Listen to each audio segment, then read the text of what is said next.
do a Jackie Gleason Smokey and the Bandit quote. Hi, Chad Holt. What's up, Rich? So very stoked to have you here, Chad, legendary Chad. Cheers. You gonna drink that? Is this Creep by Radiohead playing in the background? No, this is ELO, I think. Sounds kind of like Creep by Radiohead to me. Look you in the eye. Yeah. Hell to the yeah. Well, it took a minute to try to get this together. My co-host, I think may have had something come up where he wasn't able to make it. I hadn't heard, so here we are doing it solo style. Is this Creep by Radiohead playing in the background? Yes, it is Creep by Radiohead in the goddamn background. You didn't say anything about this, Rich. Smokey and the Bandit. Smokey and the Bandit. Well, okay, let's go ahead. Smokey and the Bandit's my code word for if we're talking about something that makes me uncomfortable. That makes me uncomfortable. I'm supposed to say, say or reference Smokey and the Bandit rather than just telling Rich I don't want to talk about that. Okay. Well, some folks are, they might get to a point where they don't want to talk about it or something or want to avoid a subject, and usually there's like a safe word or some kind of signal. I wasn't aware of that. I don't get to. Chad doesn't give a fuck. I don't get asked to do many of these, I think, is the problem. Well, anyways, this song has no connotation or reference to you. You are not a creep. I'm just making fun of you for having it at your disposal, having this song at your fingertips, and picking it as like, oh, we're gonna. I just did this pull. We're gonna take them in with Creep. I just pulled that shit. I just pulled that shit out of my ass. Would have been something. Sounds cool, like right? it. All right. Cool. All right. Well, shit. Here we are. I'm just kidding, man. I know. Hey, I can take it. You turned it off before the best part. I'm a creep. Nah, I'm sorry. Well, that's okay. Why do you have me here? Like, what am I supposed to tell people I'm even here for? I was thinking about that in the car on the way here. Like, why in the fuck does he want to talk to me? Well, you did Whoopsy Magazine. Yeah? You did Whoopsy Magazine, so I was actually... I did a lot of shit. Curious. That's curious what we're talking about. Yeah. Can we talk about Woopsie? Sure. How did it start? Was it just you in the beginning? Are there any, just tell me about it, man. Whoopsy Magazine was Becky Hayes and I started it, but to get the real story, Rich, there was a lot of people that worked on another magazine first called Rank and Review magazine. Rank and Review, is that out of San Antonio? No, fuck no. It's not. But anyway, it's an Austin magazine, man. It was back during the heyday of Red River, okay? Can you believe that? There was actually a heyday on Red River. To me, that shit ended like in 2009. This was back well before then. Oh, man. Rank and Review. Yeah. Who was that tall, skinny, redheaded girl that used to write? Brenna? No, I'm kidding. It was Wendy. Wendy Wad. Wendy and Brenna started Rank and Review. Wendy Wad Cool. and Brenna Parthamore. Wendy Nelson. Whenever I saw Wendy out, she'd always say, "Hey, let's do something for Rank and Review," and I was like, back in those, it was MySpace back in those days. So I was just like MySpace all the time, and she never got back to me, man. Rank and Review even preceded the heyday of both magazines, I believe, preceded even the MySpace era. It was all a little before. Anything I ever did was all before what we now know as the social media era, it seems like. That's how long it's been since I've done anything with Rank and Review was what? Started in 2002? It started right around the time I got fucking, I was in some, I can mark the date. It was around the early 2000s. It was definitely before 2003. It was before South by Southwest 2003. That's for goddamn sure. Okay.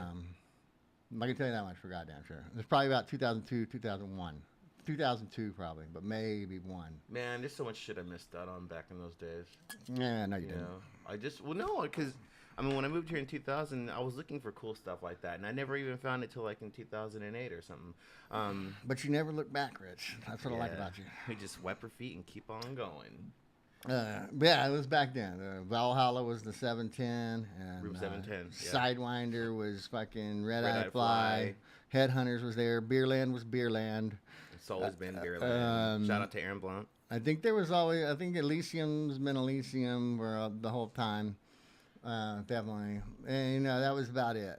Everything. It was Red River went up, and it tailed to the right to Casino, and that was like the cool part. You didn't even go any further down than that. It was Maybe before, Jackalope back. It was before the Jackalope, the rise and fall of the Jackalope in the minds of the Austin, aging punk community. Right. So there wasn't. I guess I would throw Flamingo Cantina in there. It's right next to Casino though, but that was about there was just that little hook. Of town, and that was it, man. There wasn't a rainy. Yeah, you're right. There wasn't Rainy Trinity? Street. Like Trinity. There wasn't shit going on down the other way on 6th Street and 7th Street like there is now. West There wasn't all these other East pockets. Side. There weren't all these other pockets of town. Like the other pockets of town were like the hole in the wall and the drag, and the parlor. Wherever it was at that particular time, it would have been up on the Burnett. The parlor was on Burnett. There weren't these other cultural centers of town that come to mind. There was 6th Street. There was that. You had South First and Congress. South Congress was still, the worst part of fucking town, other than deep East Side. Yeah. When I first moved here in 2000, I remember I was looking for a job, and I went to Austin360.com, and I called up this number that they were hiring for work, and where it was is right there behind Expose, where you walk up the hill. I think that's Alpine. You walk up Alpine, until I caught him in my car trying to steal an Alpine. And I went. So I'm walking over there, and back in those days, there was nothing there. Expose was there. That's about it. And I remember I was walking up there, and towards the evening, and I remember thinking, you can get killed out here. There's like nobody out here. There was nothing that far I'm south. surprised that there weren't any hookers. Oh no, there was hookers. That's how I felt. Well, you said there was nobody there. You just dismissing them? No, as I'm saying. non-humans? I'm saying not nobody. I'm saying there's nothing. There was nothing there. Yeah. Very desolate. But anyways, so Red River is where I met Wendy Watt, and you're saying she started the Rank and Review. Yeah, I remember in Parkmore. Recruited a bunch of, it was just like you said. They would just, she would just ask the people that she thought could fucking contribute, and she asked me to write an article. As a matter of fact, it was titled The Dog Leg. Dog Leg. And that was what I used to call Red River up to around Casino, and I'll include Flamingo Cantina. I hadn't even considered. I hadn't thought about that. There's just like a little part of a street and another street, kind of like a little dogleg turn, and that was where all the cool people were, at least as far as the dumbasses were concerned. Such as myself, we thought we were fucking cool. And it was different. Obviously, there's a lot more people here now. There's a lot more places, a lot more bands, but there wasn't other parts of town where everyone would be hanging out. It was before things kind of exploded. Not that I hope this isn't going to be some kind of stupid Austin is getting too big or whatever, that kind of shit. No. Because I don't mean that at all. I'm just telling you this was the time and place. Okay. No. Hey, let's go ahead and go back to that point, because that's actually a good point. There's a lot of people in Austin that are, a lot of close friends of yours and mine. We kind of run in the same circles. And I hear this often. We have sex with a lot of the same women. Yeah, we're Eskimo brothers and a lot of, I'm sure. Let's rub noses. I like the Eskimos. Here, let me just rub noses with you real quick. For the camera. That was awesome. That's how Eskimos. Thank you. That's how Eskimos fuck. In case anybody was wondering. Eskimos are worse than Mexicans. Like, you can just come anywhere on a Mexican girl and she'll get pregnant, but Eskimos, you just touch their nose, bam, baby. Hey man, so what was I gonna say? There's a lot. I know I've noticed that there's a lot of folks that are sort of like resisting the change. Oh yeah, resisting defend South change, Austin. Defend Austin. And there was a person that made a T-shirt that said "Destroy Austin" with the AK-47 with the backdrop of like the Austin skyline. And I still to this day, and I know the guy who did it, and he's a cool dude, and he goes, and I just don't understand what it meant or what it means. And then, but there's a lot of people that are into it. It's a simple concept, Rich. I'm just saying we can spend some time on it, but it sounds rather forthcoming and laid out there for you in 2 words. Destroy Austin. Yeah. Or it's been destroyed. Or maybe it's just the idea. Destroy. Come on, man. Goddamn AK-47 destroy Austin. I mean, you've seen Slayer shirts and shit, right? These things are usually straight to the point. Yeah. Aren't there other ones though? Was that the first destroy something shirt? There was another shirt, and it was called. I mean, in the world, not just here in this little fucking shithole we live in. Oh yeah, Like, destroy Oakland. yeah, you know. Before that, it was like what, Occupy San Francisco. For some concept you don't understand, Rich, you seem to know a lot about it. Just saying. No, I get the concept. I mean, but I just don't really understand. I mean, I kind of know what it meant, but it was just sort of threw me off, and I wasn't really sure. I don't know. Maybe it's just the whiskey talking. But yeah, I just didn't understand what it really meant. Like destroy, so it's being destroyed, or yeah, go ahead and destroy what's happening to it, destroy what's left. You know, fucking destroy it. Right, know? I got you. Hey. Hey, actually, that makes more sense to me. Yeah, I mean, I guess, you know, the worst it can get is like if they tore down Barton Springs and they went ahead and put a condo over, you know, the Springs. I mean, one of the few lost gems in Austin. You know, there's a lot of people that moved here. I used to work at Continental Club, and, you know, I was there about 3 nights a week, and it's amazing how many new people go there every single day. Where's the restroom? Is this the only bar around here? Like that kind of stuff. It's like, dude, every single day for years, somebody would just walk in there. It's like somebody new. I just moved here. I'd hear that a lot. You know, I embrace the change, and I know that it's good for the city and the economy and whatnot, and maybe even the culture is kind of like expanding and whatever. But I just don't like when people come here and then they just like want to change it, or say that it's not as cool as they had heard. That gets me a lot. The food here isn't that good or something. I've learned to like not be angry at stuff like that. You know what I'm saying? Because what are you gonna do? I'm glad you're getting over it, Rich. Be angry at everything. We're making some progress here. Yeah. No, but I embrace the change, and I love Austin. I'll never stop loving Austin. And I've been all over the world many times, and you know, I can't wait to get back to Austin every time. And I got all my friends here, and I know tons of people, and this is where my life is, and this is where I've built making my family. I really love Austin. So to me, in my mind, I've always heard of Chad Holt. You want some more of this? Yeah. Okay. Now that we're talking about me, I'm going to go ahead and interrupt you, but go ahead. Yeah, so then, you know, obviously, I've heard the name Chad Holt for you know, over the years. What are you, a cop? And, no. I'm just kidding. And then you had my band High Walk Crucifixes play a few of the Woopsie parties. Yeah. Which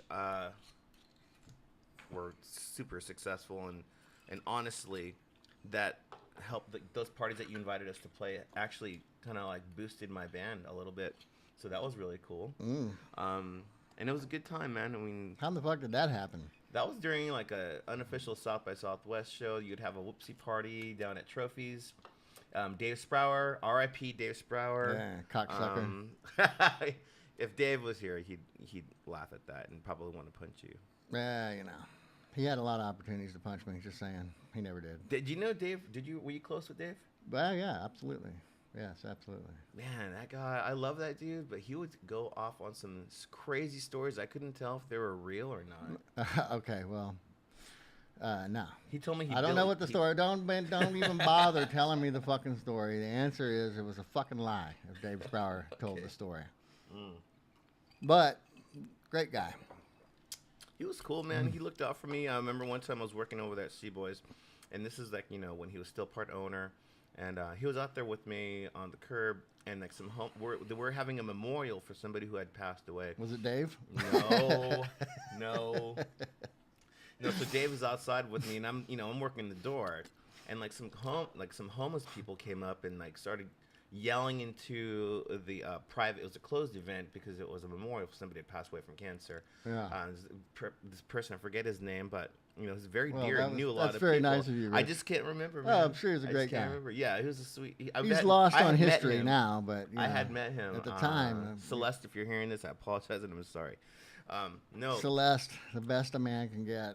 So she, so Dave's out there with me, and this homeless guy comes up and he tries to start a fight with me. And then he got in my face and he even spit in my face. Oh, gross! I had a fucking bum spit in my face once. Dude. A lady bum. Lady bum bum. It sounded like a fucking reggae song. And then the dude like took a step towards me, and then Dave put his hands out like that. And then he goes and he told the dude like really mean, like get the fuck out of here or something. And then I looked at Dave after. I'm like, why'd you do that, man? And he goes, hey man, you don't want to fight that guy. He's homeless. Who knows if he's sick? Who knows if he's got AIDS? Who knows? He could have bit you and given bum rabies. Yeah, or something crazy. So, you know, so I had never even thought about that, and if it wasn't for Dave trying to like show me how to be a little bit more careful when dealing with patrons. And that's insightful advice from a man who usually just beats the homeless, according to him. I've never seen him beat anybody. I'm just telling you, if you don't think Dave has at least 15 amazing, scintillating stories about beating homeless people, you're out of your goddamn mind. I had never heard one of those stories. I heard how he used to build yachts. He built half of Indianapolis. He owns Lauderdale. Yeah. Okay. Drayton McLean, Bush. It doesn't matter, dude. You fucking name it. He knows them. I mean, come on, man. We're talking about Sprower here. The very first time I met Dave Sprower, High Watt Crucifixers is playing, or my friend Mario, guitar player for High Watt. He booked us a show over there at. Mario was worked at the hospital I was in, man, and I ran into him in the hall as I was leaving. Mario, isn't it the fucking Mario Alvarez? He goes out with the blonde chick forever. No. Oh, never mind. You're in a band with who's the dude you're in a band with? Mario Alvarez. He's the guitar player for High Watt Crucifixes. Oh, fuck it. And also Karaoke Apocalypse with Chip O'Payne. No, totally wrong guy. Okay. So he had gotten the gig with us over there at Trophies, and then who did I see in the hospital? Maybe he wasn't in one of your bands. It was a different band then. Were you sure you had a hospital? I was definitely at the hospital. Did they give you some drugs? Not enough. Not really. Not compared to the ones I'd been fucking taking. That's for goddamn sure. Yeah, man. So we got the gig over there at Trophies. We're playing the gig, and afterwards, after we play, I talked to Mario, and I was like, "Hey, man, who do I talk to?" What's his girlfriend's fucking name? Mario's girlfriend? I forgot. He had a girlfriend for a long ass time. Long ass. He was married. Mario was married. What color was her hair? Her hair was like sandy blondish, sort of. Okay. Yeah, just making sure. Good looking gal. She's sweet. I know who the fuck sweet I'm talking woman. about. You might not know who the fuck you're talking about, but I'm afraid that I do. Yeah, man. I think. And I'm afraid he does work at the fucking hospital, and I did see the motherfucker as I left. Okay. All right. Well, I think we're talking about a different Mario. All righty. Facebook, man. You got the fucking world at your fingertips here. Bring the son of a bitch up. I'm afraid. You're afraid if you reduce this screen, the whole show's gonna crash. No, it's all right, man. It's all right. We don't need to talk about that motherfucker anyway. But yeah, I was talking about Dave, motherfucker. God damn. Mario and you were playing. So we're playing a show, and afterwards I talked to Mario, and I was like, "Hey, who do I talk to about getting paid?" And then he's just like, "Oh, the owner's right over there." And He'll pay you. And I looked across, and I just saw like this big. Back then, Dave was really heavy, and he just had his shirt off. Heavier than he is now. That's for goddamn. Yeah, that's for damn Skippy. And he's just leaning up against the pool table, and he's got this bottle of fucking whiskey or something. Dewar's. Big, giant, like a handle.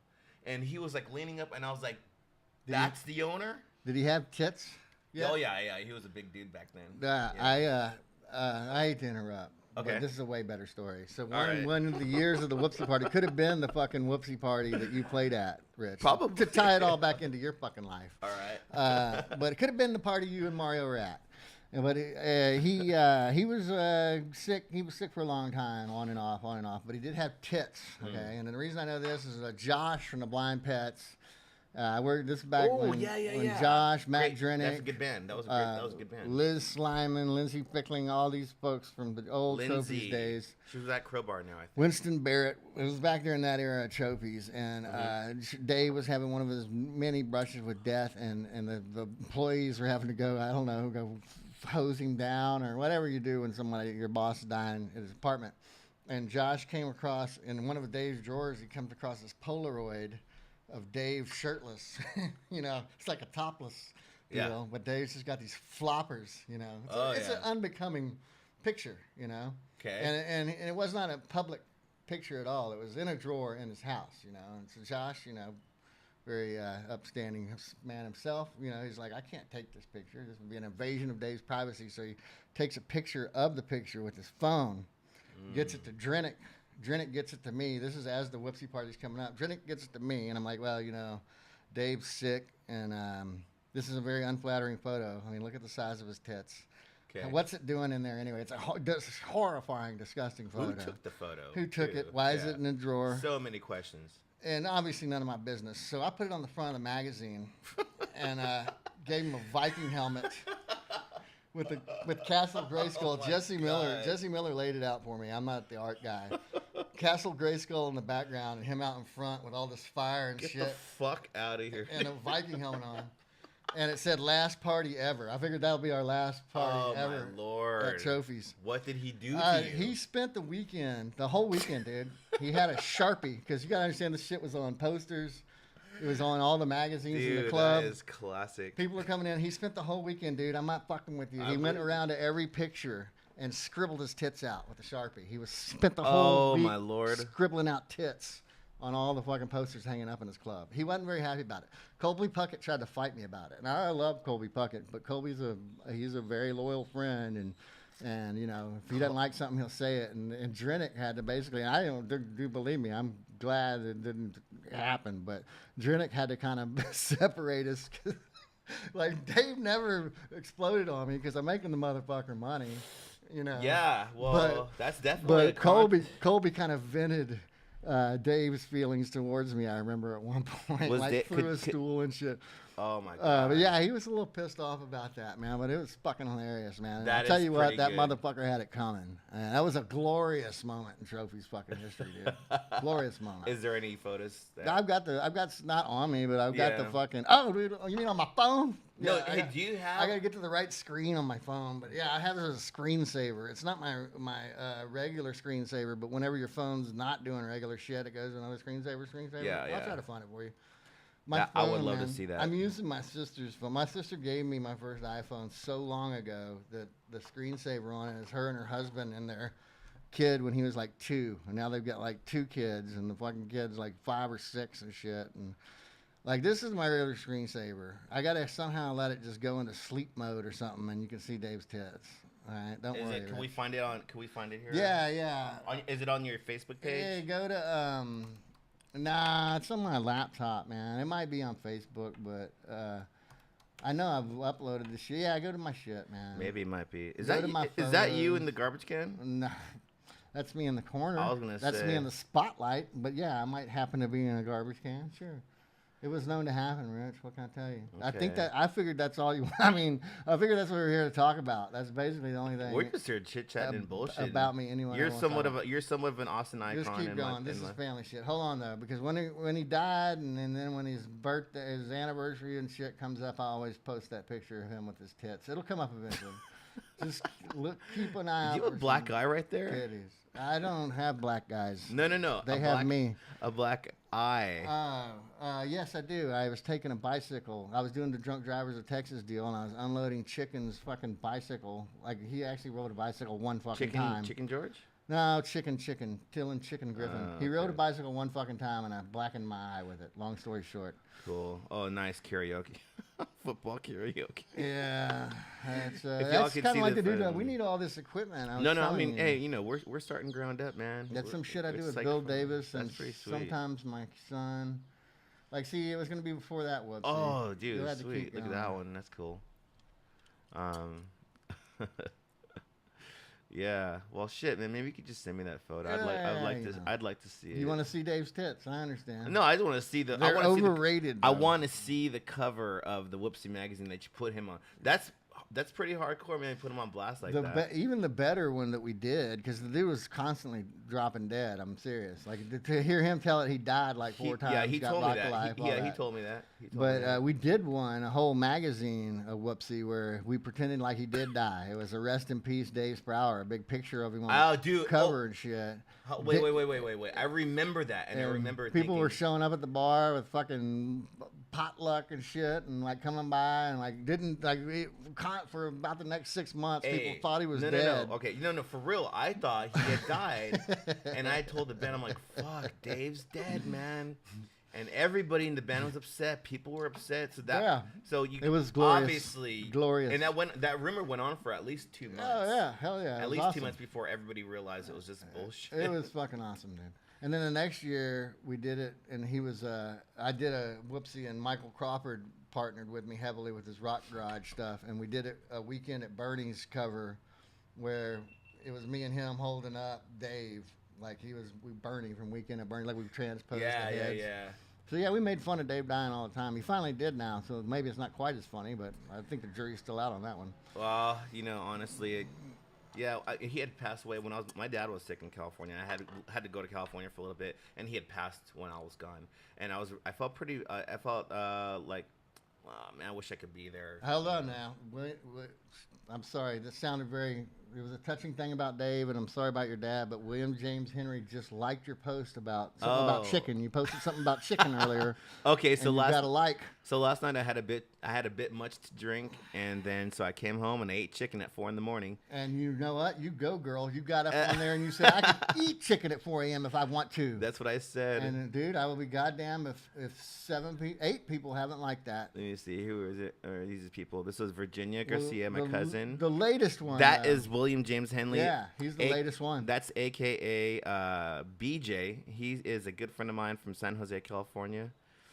See, so you're moving up in Cali, man. People are talking about you in California. Well, they're still out there doing it hard. They're man. like, my boy Rich eats chicken whenever the fuck he wants, even if it's 4 a.m. Damn fucking Skippy. He's not afraid who he tells. I don't care. I'll eat a fucking chicken raw, bro. I raise chickens to eat them.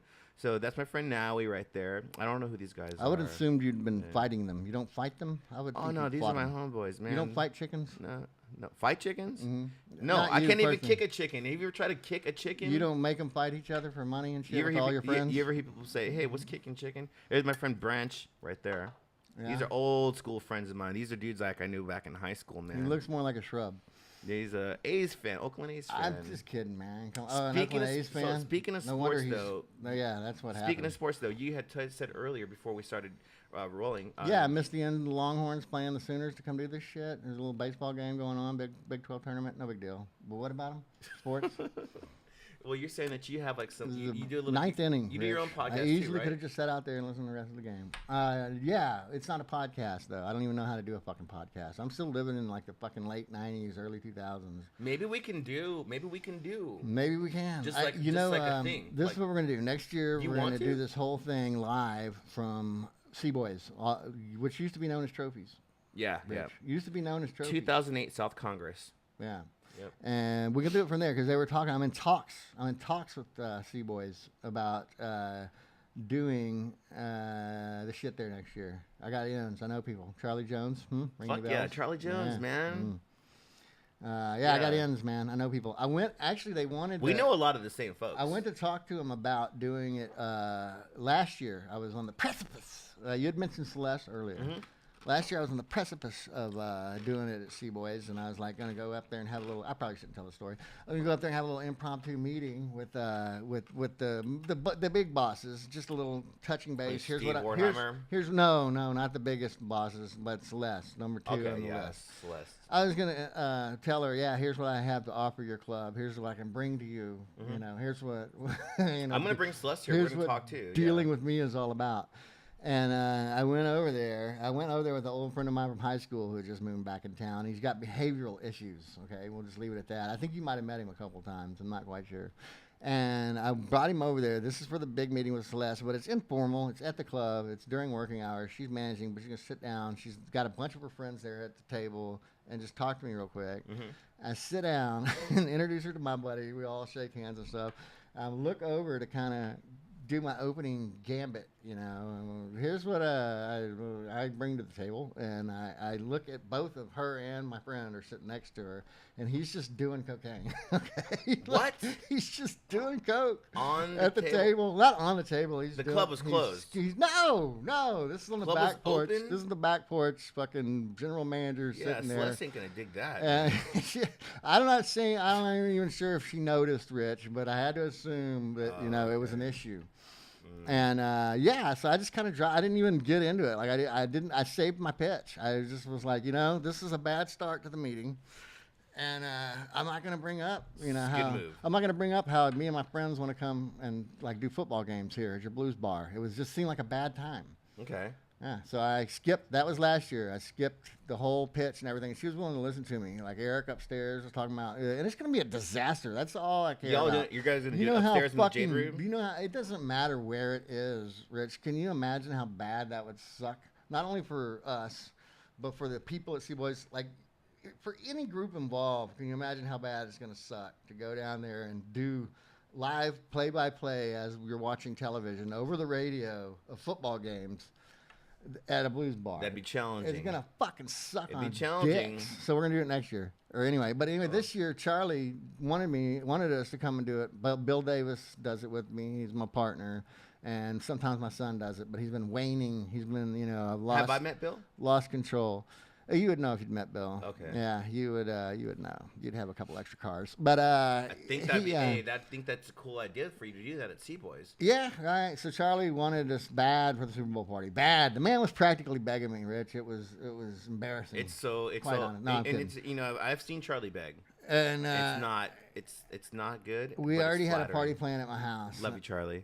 We already had a party planned at my house, and the party goers were adverse to that. Oh, I stopped by there. And yeah, I remember that. And so we didn't do it this year, but I even went down. I met with him. We talked to logistics. Anyway, we're talking about doing it next year. So it's possible that we could do it. And then we're going to bring you all your equipment. Your job is to bring all this shit down there. And you want me to go down there and engineer it? I'll do it. We'll have you as our on-field reporter. No, but were you saying you do like some you do like a thing on a weekly basis with some folks? That's during football season. That's a weekly broadcast we do, and it's just basically you can listen. It's an How can we listen to that? I don't know. I usually put it on Facebook or something. I don't even have a fucking. I just put the link up, man. I'm telling you, I don't wouldn't do this shit. Your best bet is to come wherever we are. Oh. I don't put any of the magazine online. I don't fucking. Why not put the magazine online? My band online? heyday was before people were taking fucking videos and putting the shit up. The shit we do on air is not very accessible. I don't give a fuck. What was the name of your band?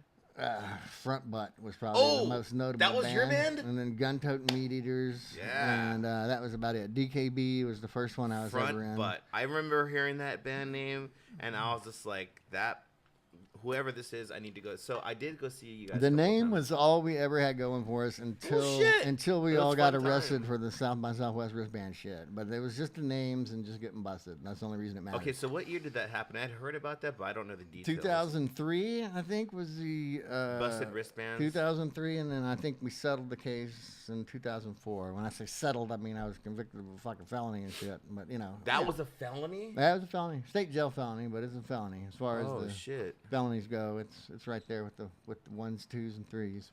Oh goddamn! So how did okay, well, for obvious reasons, I know why you did it. But, so anyway, Brendy and Winna. That's what I used to call them. I really did used to call Wendy and Brenna Brendy and Winna, but I did it that time on accident because of that whiskey. Speaking of which, did we already kill the fucking thing of whiskey? Yeah, killed the whiskey. Yeah. Is this what you fucking look at this? This is what you brought. Like you showed up with this shit.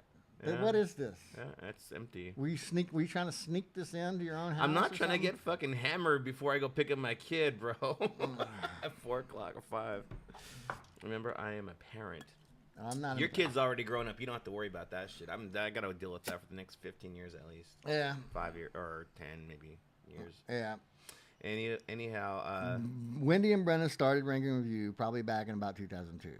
Right, that's a little rhyme for you. It was maybe 2003, but I doubt it. It was just underway. Wait, say that again. Wendy and Winna, Wendy and Brenna, Wendy Wad, Brenna Parkamore. Started Ranking Review.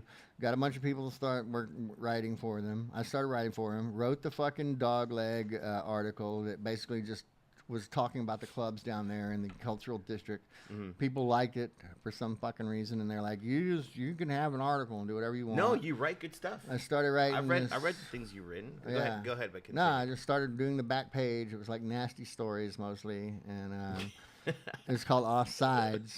And then I would do other shit. And then I never was a rock journalist. I never sat around fucking sucking bands' dicks. But I would write really mean or fucking facetious and or otherwise just I would write fake, what I consider to be, what would it be, satire. Okay. I would satire a band review in a fucking heartbeat, I would review CDs, I would review shows, but it was always just satire. Talking shit, making fun of the entire concept of fucking writing about a fucking show you saw. Yeah. Did that with them, and it was very successful.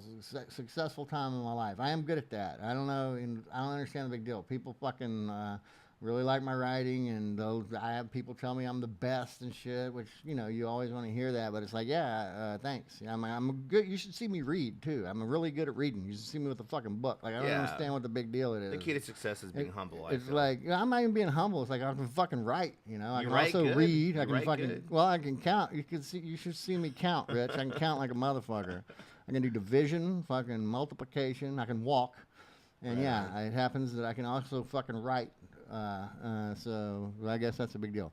And that was my heyday, man. I couldn't fucking go in a bar without getting my dick sucked. Okay, I couldn't fucking do shit. Like I was good at it. Apparently, I don't know why. Good for you, man. And we were cranking them out back then.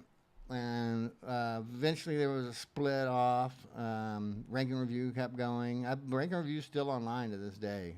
Really? Yeah, and Whoopsy Magazine is still in print, in paper that you can pick up sometimes around town to this day. I only do one a year. I still have the Whoopsie party once a year, and I put out a magazine once a year. Can we do the Whoopsie party this year? What do you mean we? I have a band called Firewalk. Oh yeah. I thought you wanted to get involved with this. Like, dude, trust me. No, I would like to play. No, of course y'all can play the motherfucker, dude. Okay, cool. Yeah, congratulations. Yeah, we have the shit every year still, the party, and I put out a magazine to go with the party, and that's about it. That is about the extent of my writing career these days. But I write the whole fucking thing. I don't even have any contributors. I do write the whole magazine. There's this one article or one column I had read. I forgot the name of the writer, but she was, I believe it was a rebuttal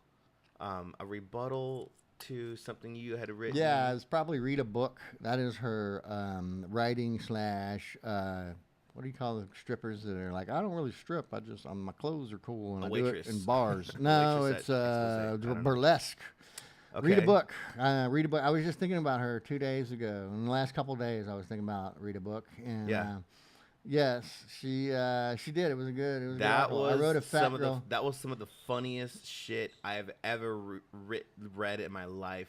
I wrote a fat girl article about having sex with fat women. It was just about the concept and the experience, and she wrote in a rebuttal to it. Well, I didn't read I only saw her rebuttal. What was your I was about to say, when you said her shit was the funniest shit you ever read, I was thinking to myself, yeah, you must not have read the fucking the first article. Let's talk about that though. But hey, do you want to take a? What's there to talk about? I want to hear about the thing, about what you wrote. Not that I'm going to comment on the outcome, Rich, but I would judge the whole Chad Holt read a book going back and forth thing by basically I'd be like, did he bone her or not? And that's how I would leave the fucking argument. Okay. Not that I'm going to comment on that. No, I'm not talking about details, but it's like I'm not even saying one way or the other. I'm just saying that's where I would base who won that situation. Oh, okay. Guy writes about fucking fat chicks. Fat chick writes in and complains. Question is, does the dude fuck her or not, right? And at the end of that, if we had a resolution that we discussed, I would pick the winner based on one or the other. Is all I'm saying. Yeah, I honestly felt like that was pretty. I don't remember how it played out. I'll be the first to admit. That was a pretty solid. Don't count on it. Let me see this. No, this thing is fucking for real, man. All right, what is the future of Austin, and will it be good? Reply, hazy. Try again. Sounds like there's going to be a lot of like air pollution from the cars and stuff. I'm still waiting for those motherfuckers to make another lane on Mopac, bro. Jesus Christmas. I thought they did make a whole big HOV fucking express lane that goes down the middle of Mopac. Have you not seen this thing, Rich? Oh, no. They made a fucking lane. But it's bad to the bone, and it takes you all the way out to... It stops at 183, and then it picks up again and goes all the way to 4... So you're familiar with this new lane they put on Mopac? For 620. This was just seriously completed like 2 months ago, and you're ready for a new one? No, but it took like, what did it take, like 5 or 6 years or something? I don't know. I didn't actually, I thought about going out and getting a job on the road crew, but I passed up that opportunity. Oh, goddamn. You want to take a drink? I mean, you want to take a break and get a drink, or do you want to... What time is it? I'm at work, right? No, I don't even know. I'm over here on break from work. It is 1:14. How are you doing on time? I don't know. I got at least a good 15 left, Okay, all right, well... No, we're going from 1 to 2, right? When did we start? We started at noon. We were supposed to start at noon. Yeah, we got a little bit. We started at noon. But I do have to go back to fucking work. All right, well, let's just not make a 9 of it. Let's just go ahead and start wrapping it up. We don't have to wrap up, but I wouldn't go on Okay. a beer run just yet, is what I'm saying. Oh, okay. We can go, but I we probably should we have. can't squeeze a beer run in here as well. I'm thinking that might be a little unprofessional of me. I'm just only been back to work a few weeks now. What do you mean back for a few weeks? I went back to work with Adam Raposa at his law office. I worked with him for several years ago, and now I'm back. I started about 3 weeks ago. Full Right. time, that is. I've been working with him on cases for on and off the whole time, but I just went back and I'm literally an office employee again. And I left to come over here and drink whiskey with you Jesus Christ. and cool. talk about Whoopsy fucking Magazine and trophies. Okay. Well, yeah, and Dave Sprower, and then Celeste, and then Sea Boys, and a little bit of Austin culture. Like I had said, the original reason why I wanted you on is because you've always been a name that's been floating around since I've ever been here, which is already almost 19 years now. Mm. And we know a lot of the same people, and I've heard nothing but good things from you about you. And then I got to meet you and get to know you. And then obviously, here we are now. We're at, just what was it, the other night? We're just like drinking giant shots of whiskey and hanging out and just being fucking bros. Oh, and I poor love lounge. it. Yeah. Yeah, I wouldn't have anybody on here I don't like, you know what I'm saying? And you're like one of the good ones, man. Well, that's comforting, Rich. I appreciate that. Wouldn't that be nice though if we had some more whiskey? Is what I'm saying. The store's like right across the street. Yeah, go ahead. I'm going to entertain the masses while you go run grab some whiskey. Let's just go ahead and take. You're a going to break. pause it? Well, then fuck it. I don't need no Let's whiskey. just go ahead and take a break, Ah. and we'll go ahead and give a break to our sponsors. So we will be. Is that still the Radiohead Creep album playing in the background? I wouldn't know. No, this is the new Slayer. You didn't hear this? You didn't hear this? I had heard that they had a new guitar player. Yeah, the new guitar player for Slayer, his name is I can Greg hear, Holt. I can hear his influence. Greg Holt or Chuck Holt or Yeah, he's got the same last name, Gary Holt from Exodus. Gary Holt. That's it. Yeah. Did I tell you that I worked for Slayer for a little bit? Sounds like it. Yeah. Anyways, all right, we'll catch you here in a second. Taking a break. We'll be right back. Died. There is no camera. So I'm not getting laid. Yeah, this is the High Watt Crucifixers.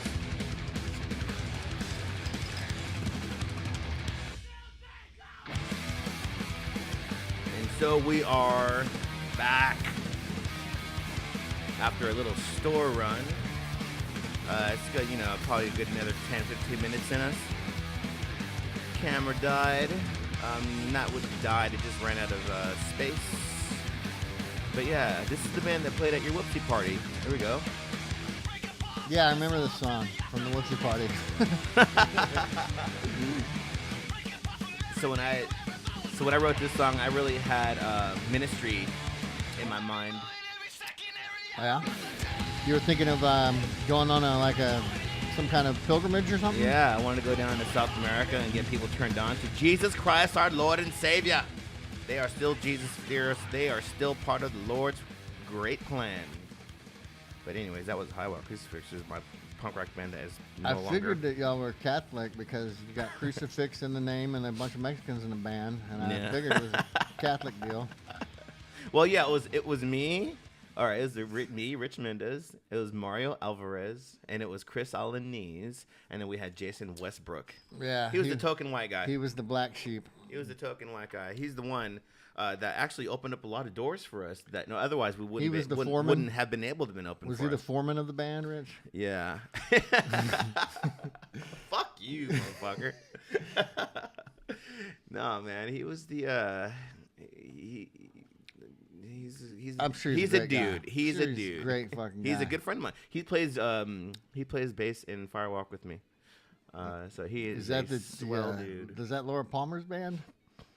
No. That's just the name of.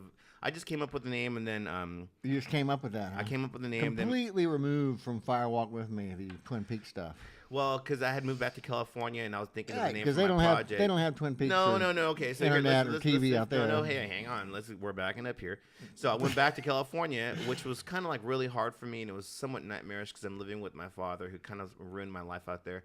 So I thought, well, this is like a psychedelic, fucking hardcore, horror movie, living with my dad. So I'm like, I'm gonna call this project Firewalk with Me, because that's a pretty weird, dreamy, kind of scary, nightmarish thing.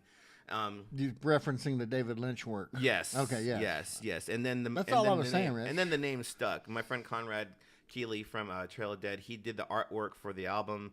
Next thing you know, we have a logo that he created. And then I moved back to Texas and wanted to call it something else. Is there a log lady involved with the logo? There's no log. You've made a horrible mistake, my friend. There's a log man. A logger. We call them loggers. All right. Logger, not lagger. So I'm drinking this new spiked seltzer.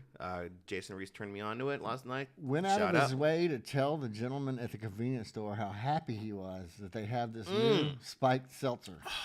Oh, it's so good. That's the name of the fucking brand it's just and everything. Water. Huh? It's just water, man, with a little bit of alcohol. I mean, I'm going to tell you, it's a little bit of a feminine packaging, but I'm still about it. Yeah, look at it. You don't have it, but let's just say that there's a fucking pink mermaid on the cover with a goddamn lime on a fucking trident. On a trident. It looks like a box you would buy Tampax in. Yeah, well, I've never bought. I'm sure you have. I've had for the women that I've dated, not for myself. God damn it. It's all right. Yeah. So anyway, that's Chris Alaniz right here. I made a video for him to try to help him get a date with his stuff. Oh. What about, let's see, Mario? Because goddamn, I'm telling you, I know who I'm talking about. No, man. You don't fucking know a goddamn thing right now. All right, so hold up. Let's go ahead and I'll show you Mario Alvarez. Yeah. Mario does not work he does not work at a hospital. That's Mario Alvarez, but he's got no hair anymore. That's the dude. That's Mario. That's not him. Never seen him. Yeah, that's Mario. This is Karaoke Apocalypse. There's Chepo. Do you know Chepo? Yeah, I do, actually. Oh, look at that guy's wearing a Highwalk Crucifix's shirt. Wow. Yeah, it's Adam. He's a really fucking big time. He's a super good drummer. I mean, yeah, he's an amazing dude. Chepo Pena. Yeah, I've known him a long time. Chepo Pena was the first one ever to rock journalism me. He used to do a zine way back in the early 90s when I was in a band called DKB, and it was a bunch of me and my high school friends were up here playing in bands, and Spill was another band, and a friend of mine, Kevin Say, I call him 7K, was in Spill. And Chepo he went to one of our shows like a fucking fag and fucking sat there and wrote about a fucking show. And it was like about our band and Kevin's band.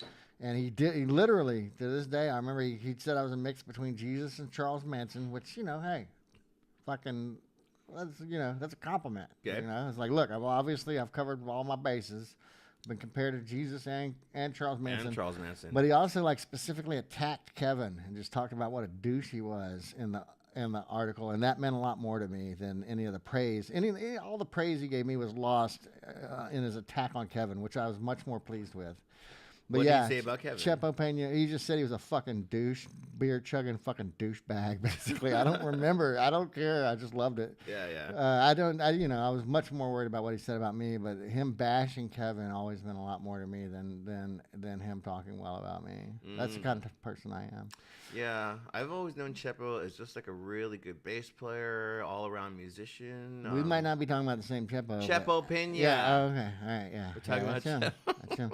His dad does those fucking paintings of Indians that are in suburban houses all across America. Those fucking mall paintings of Indians shucking corn and fucking making fucking Amado, I think it is, Pena. It's all signed. They all look. Interesting. All the Indians in his paintings look like Miguel from the Nomad. You know Miguel Jimenez that owns the Nomad. He looks just like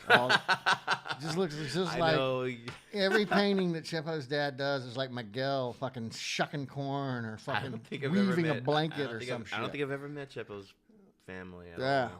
He's got a brother that I just saw. I didn't talk to him, but I saw him at their last Karaoke Apocalypse show. Our relationship is more like hanging out in bars and chit-chatting for a minute, and but throughout the years, those minutes add up, and I've probably talked to Chepo a total of about I would say 10 hours in the last 10 years. Well, you're doing well. Yeah, trying. I like the dude. He was sick for a bit, and then he got better. He recovered. He's fucking doing well, and that's all I care about. I like my friends to stick around. Unless you're Dave Sprower. Just kidding. Nah, it's all right. He stuck around long enough, trust me. Yeah, man, that guy was like, he told me a few times it's borrowed time, but whatever. Yeah, man. So, what do you have coming up here this week? You got any plans besides just going to work and hanging out at 04? I think I'm gonna go to Dallas this weekend. For what? Ostensibly to go up there and get some. I got a buddy that works on big, usually federal trials all over the country, and he is he's the guy that sits in there and runs the PowerPoint and video, like the entire audio-visual presentation. Like an engineer. He's an engineer.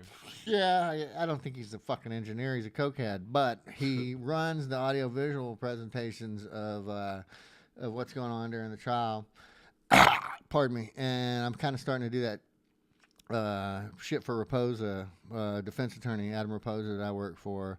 And we're going to learn to put on better presentations while he's giving a trial, basically with video, with the evidence, the discovery evidence that we get from the defense. So what exactly is your title there? What are you doing exactly?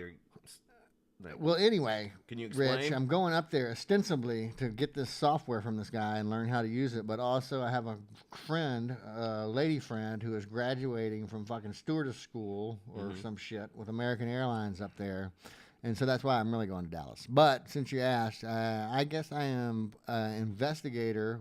He lured me in with investigative work, and now he wants me to fucking manage the office, which is the last thing on the planet fucking Earth I ever wanted to do. But I'm also doing some great, fun, very interesting investigative work on shit that's going to trial. I could only imagine how interesting that would be. Yeah, it's great. Yeah, man. So you get to have access to certain types of evidence. Get online. And get online right now. I'll show you pictures of dead baby girls. Oh no! I don't want to see. All right, well then, hey, maybe this isn't for you. Yeah, that's hardcore, man. I can't see dead children. Well, that's fine with me. I couldn't think I could either, Rich, and I've been looking at them for days. But yeah, there's also a lot of fun stuff like aggravated assaults and of course, it's mostly drug busts and DWIs. Drug busts, by the way, are usually in a car. That's something I can let y'all know from my inside. What do you mean in a car? Well, everyone always has these big fantasies. I don't know if you've ever dealt drugs, Rich, or if you've ever, you deal with the fear of, you think about these scenarios, how am I getting in trouble and all that, and it's always, you think it's going to be this big bust and and all that. Continue. No, I'm just saying, like, I'm telling you, I fucking am a professional criminal. Everybody knows that. I've dealt drugs for years. And you develop in your head, this deal where you just see this investigation and who's the narc and the police are watching. It's like, dude, 90% of the time they pull a motherfucker over and he's got a bunch of drugs in the fucking car, It's mostly those are your dope cases. They all generate from fucking driving around like a dumbass. Now, don't get me wrong. Some of them are investigations where they, waited on the motherfucker to be driving around so they could pull him over like a dumbass. But most of it really is just, whoops, bam, pull over. Oh, yeah, sure. Search car, bam, drugs, dope. So what, are they pull them over, they happen to be drunk? Yeah, or whatever. Or are they going too fast, or with the speed limit? To a search, the fucking cop just comes up with a good reason for probable cause, whatever. I'm just telling you that fucking as great a work as all the undercover narcotics detectives and everyone is doing out there, it appears to me, at least, as far as watching the clients that roll through, that you're just as well off pulling motherfuckers over, because that's when most of your drug busts seem to take place. Interesting. I had never even thought about that. Yeah, it's just random. It's like fucking, I think it was a couple. I think it was random motherfuckers out. Like a year and a half ago, somebody in the south side, a house got busted that was off of Emerald Forest.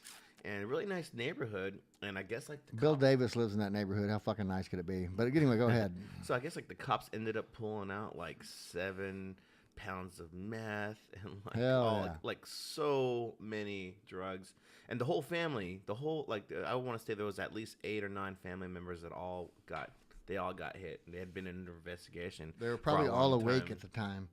Yeah. Yeah, I guess that's the word, that they roll in during the daytime, not at nighttime. That's what I've heard. I don't know. I don't know. I would think early morning hours would be the target date, right before dawn. Yeah. I guess it really doesn't matter with meth heads, though. In fact, that might be a bad time for meth bust. The reason why I left my old place is because the people that were living next door... Meth bust, you should do it 2 o'clock in the afternoon. I didn't mean to interrupt, though. You Oh left your old place? no. Yeah, my old place. There was some riffraff in the There neighborhood. were some people on the other side of the wall. You know, we shared the common wall with. They just had people walking in and out like all hours, like 24 hours a day. And then I would come home sometimes and it would just smell so bad, like they're cooking something. Did you know that I have a license to clean meth labs? I figured you did. I'm a certified meth lab restoration technician. I assumed that the day I met you. It took a long time to get that certification. It costs a lot of money, but yeah, I can clean a house. But I've never smelled meth being cooked, so I don't know what it smells like. But if it was anything, I think that's what it was. And I had to leave, man. There would be people on my porch all the time. I would come home because we shared the same porch. And I remember one time I came home and this woman came out of the shadows. I was coming home really late. And some woman came up and she goes, "Can you help me at all?" Like screaming at me. And I was like, holy shit. I didn't know if I was being set up, if someone was coming up from behind me. I had to get the fuck out of there. That sounded like a really sexy story. Oh, no. And I think you might have blown it. There was nothing sexy about it. Sounds like you blew it, Rich. No. I did not want to. I don't do that. I don't. You don't do what? Have sex with people on drugs? No, I don't have sex with people who are crying. Well, I've cried while having sex, but I'm not about to, you know. I see. Yeah, so...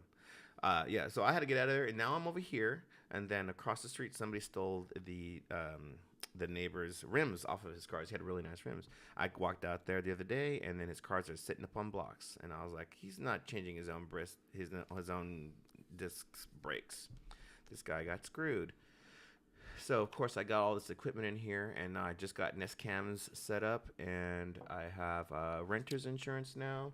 Because I'm basing this all out of here, and I'm claiming half of this is my as a business write-off for my company, Trip Crystals Entertainment, which is I'm doing business as. I'm coming up with a new name. Now, Trip Crystals, is that like a meth thing? Because it sounds like a meth thing. No, Trip Crystals came from this video that I saw online. Was it David Lynch video? Nah, I'm just kidding. No, there was a video. It was a video I saw on YouTube.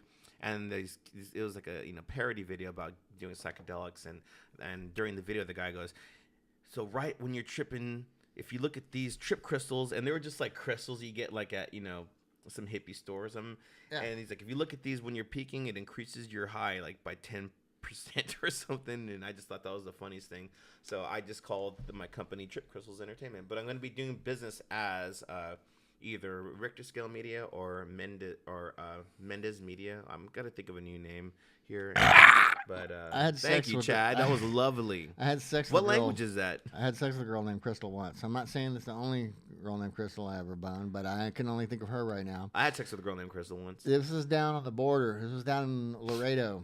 Mm-hmm. And I had taken my sister and a bunch of her friends to Boys Town, which was not a very responsible thing to do. I've never been there, but I've heard of it. Well, you should never take your sister or any other family members there. Okay, I will keep that in mind. But I did. I took them down there. They were very impressed, obviously. One of them even had sex with me later. And cool. Yeah. I hadn't been down there in a long time, Rich. Things have changed from what I understand. From what I understand, the whole place has just gone to hell. Boys Town? So yeah. Where is that? Down near Boys Laredo? Town is that really, Laredo? it's just really bad these days, I hear. I mean, is that Laredo? The neighborhood's gone to right? shit. No, there's a Boys Town in every border town, my man. But yes, I'm talking about this particular one was the one in Nuevo Laredo. Okay. New Laredo. Yeah. I've Not to be confused with the old Laredo. I went to go record an album in El Paso, and while I was out in El Paso, Juarez? Did you go to Juarez? I wanted to go to Juarez. Yeah. I wanted to go to Juarez way. What is this, the news? And no, but then at the top. No, I'm just saying, you know how they always make sure and they say shit like Juarez on the news when they're talking about Juarez. Juarez. Did they say that? I haven't watched the news in forever. It's okay. There was a parody once. Bob Costas took place. Saturday Night Live, I believe. Great thing. Great. It was a great comment on the way we do Spanish words and culture when it comes to news and sports. Is there really? Yeah, it was a Bob Costas deal, and he was like, because a newscaster will say something like Juarez, and they'll be like Juarez. When it's a Spanish word, sometimes they make sure that they say it. But sometimes when it's something like the Broncos, that was a specific example he used, was the Broncos.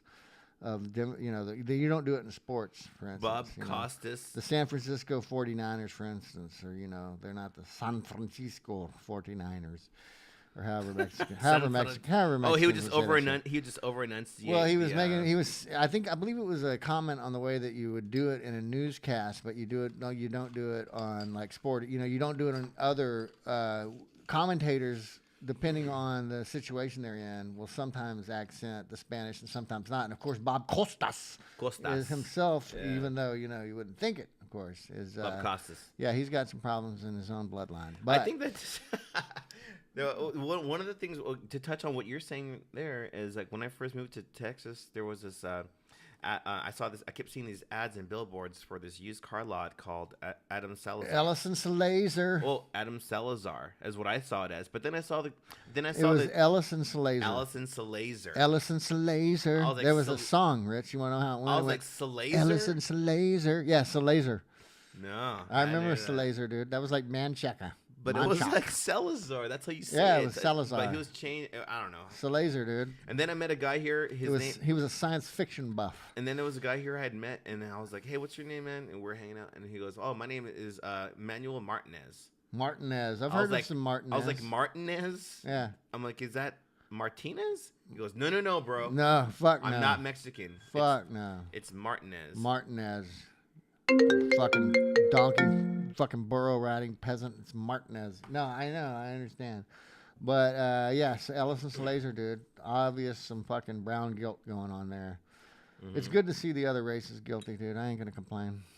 Yeah. Well, I just feel like that sort of took me for a ride, and I didn't know, and I didn't buy a car. You didn't get anything fucking body work done at Ellison's? I just think that's the whole thing. It's like a body shop. It's like, why are you trying to act like you're not a Mexican, motherfucker? You got a body shop. Like, fuck Ellis. First of all, you need to get rid of Ellis altogether. Nothing says Mexican and like you a need body to change shop. the shit back to Salazar. Mm-hmm. Otherwise, I don't even know if I want your fucking business. I've always been so confused on what it means to be Mexican or Latino or something. When I was a kid, okay, so here's a story. This is like what really kind of changed me. Something very personal is that. So obviously I'm Latino, and my son's Latino, but we are actually Native American, and we have cards. We're registered with the government. So with the Tigua, I'm a registered Native American with Tigua Nation. That's right outside of Isleta, right outside of El Paso. My family's originally from Texas. But in California, there was this thing going on where, you're not Mexican, you're Chicano. And I was really confused by that. I'm like, I thought we're all Latino. What does that mean? No, you're not. So Chicano was just basically, you're Mexican American. So this is what it means, and these are the rules. And I remember thinking, oh, I don't really fall into those rules. And I remember this one time in high school, some kids like, you like Black Sabbath? Mexicans don't like Black Sabbath. I'm like, well, I like Black Sabbath. I think it's like very confusing for me on what it meant to be Latino. And then you get people that don't want to be Latino. And then I met some Latinos that are like, I'm not Latino, man. I'm Jewish now because they converted to Judaism. So it's like, all right, well. Oh, yeah.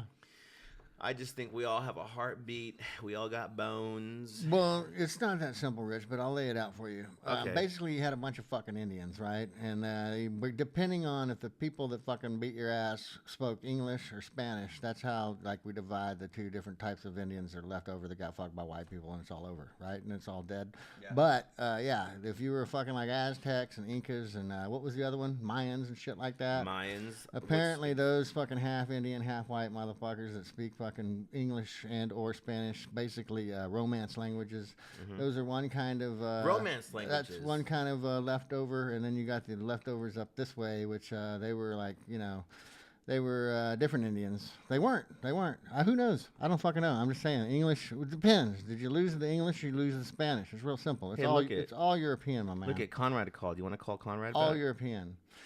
Like the idea that there's this whole group, and like no one does that with Indians. Are like American Indians are just like, it's just fucking Indians. They're just still hanging around from back before, back in the old days. But like with Mexicans, it's like this whole new, with Chicanos, it's like this whole new deal. I consider myself Mexican, man. That's just Well, I'm just saying you could be eating hearts, so it could be worse. Yeah, right. Here's Conrad. Conrad called. I'm sorry, dude. Let's call him back. Oh, it's Conrad. Is this the guy that was supposed to show up? And you will know us by the fucking hour, the hours that were late. Yeah, let's see if he answers this motherfucker. No, let me talk to him. Oh, he's gonna know it's you because it's your phone. It doesn't Yeah, matter. well, here, you could pretend.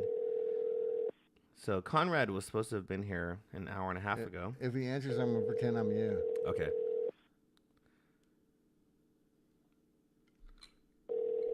What? Just answer the. He just called me. I'm gonna pretend I'm you on the message. I'm gonna leave him a message from you. Okay. Oh, it's not set up yet. Goodbye. Yeah. Goodbye. Well, fuck you.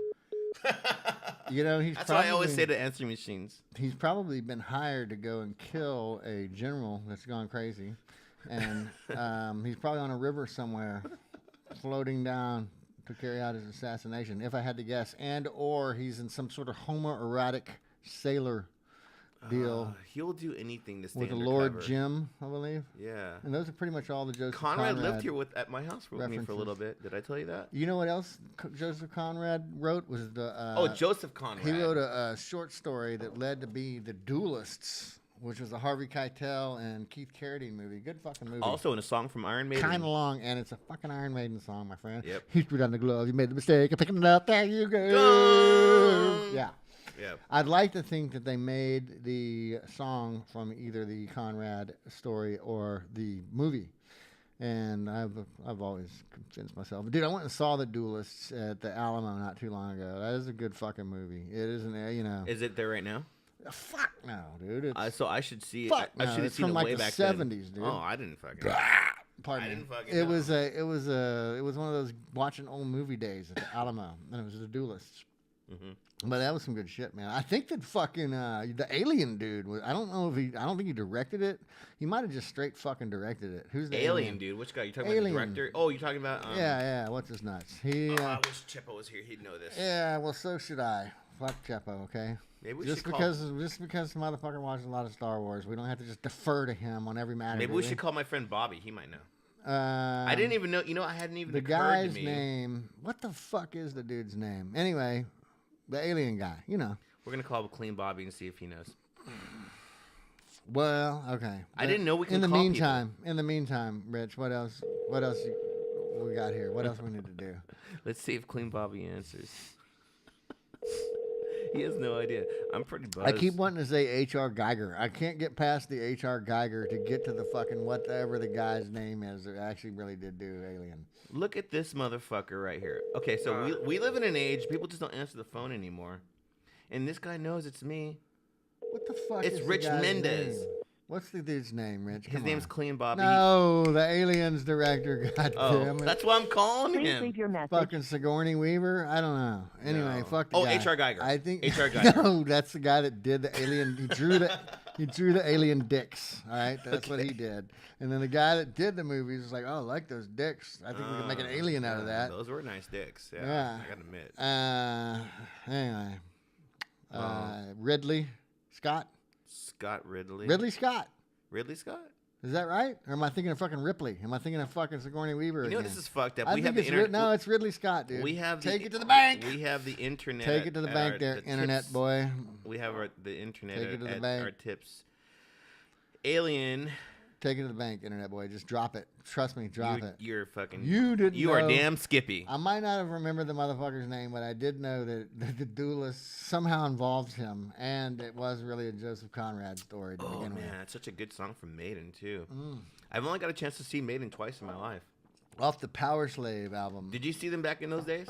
No, man, I didn't see it. And that's my favorite band of all fucking times. No, it's not even close, man. Did you like? It's the only band I listened to from 5th grade to 9th grade. Period. I wouldn't even accept the fact that any other bands were good. It took Metallica.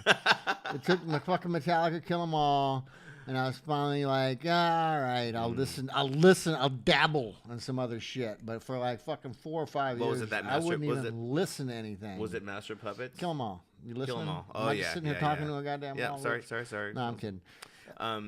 Yeah. So what's your favorite Maiden album then? You know what's fucking crazy is at the Chevron at Riverside and Congress, there's a guy that has a fucking tick and a stutter, I went in there late last night to get something to fucking drink, and he was listening to some new shitty Iron Maiden. And I was like, "Oh, you're jamming some Iron Maiden?" He's like, "Yeah, I like them, baby." And we talk to the motherfucker. Gotcha. And he was like, his favorite album is. He asked me the same thing, and I was like, "It's Peace of Mind." I could tell you didn't even know what the fuck I was talking about. Because he said his favorite album was Brave New World. And I was like, oh. And he's Brave like, New my World. favorite song is the thin line between evil and good or whatever. Oh, here's Conrad. Love and hate. Here's thin Conrad. line. Remember, this is me as you. Hey, No. Conrad. Hello? Hey, man.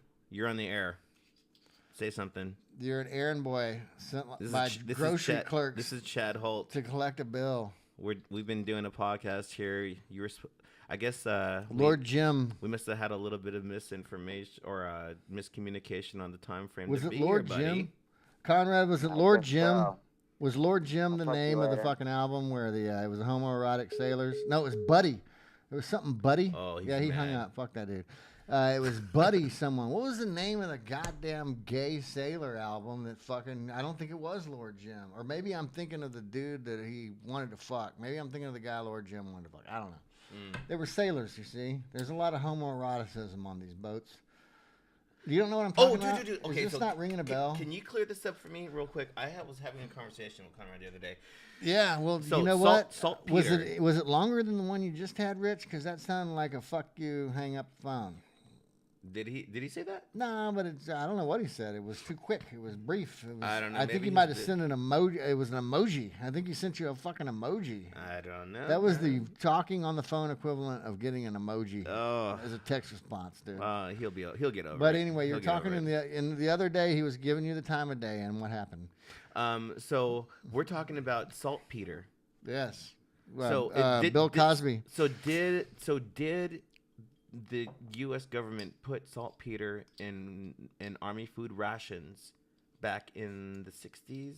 I was hearing as early as when I was going to jail in the 90s here in Austin, everyone was talking about, don't drink that goddamn, it was like a weird type of Gatorade type lemonade. And they were even still saying then that there's saltpeter in the shit that they give you so you don't want to butt fuck each other and kill each other. Wow. But that was is just it rumors. real, though? That was just rumors and That's innuendo. that's what I'm getting around. I think to. I think it was left over from the saltpeter situation that you're talking about. But yeah, it makes perfect sense. You know, it's just like keeping, it's like keeping school kids Well, cold. it's to stifle libido, I suppose. Yeah, Is that's that why just the a rumor? high schools are overly fucking air conditioned and shit, or jails until you get in the fucking prison. Now, prison on the other hand, they don't even have goddamn air conditioning. But like in places where they want to keep people under control, they're real fucking cold and sterile, and they're probably pumping them full of saltpeter. Yes.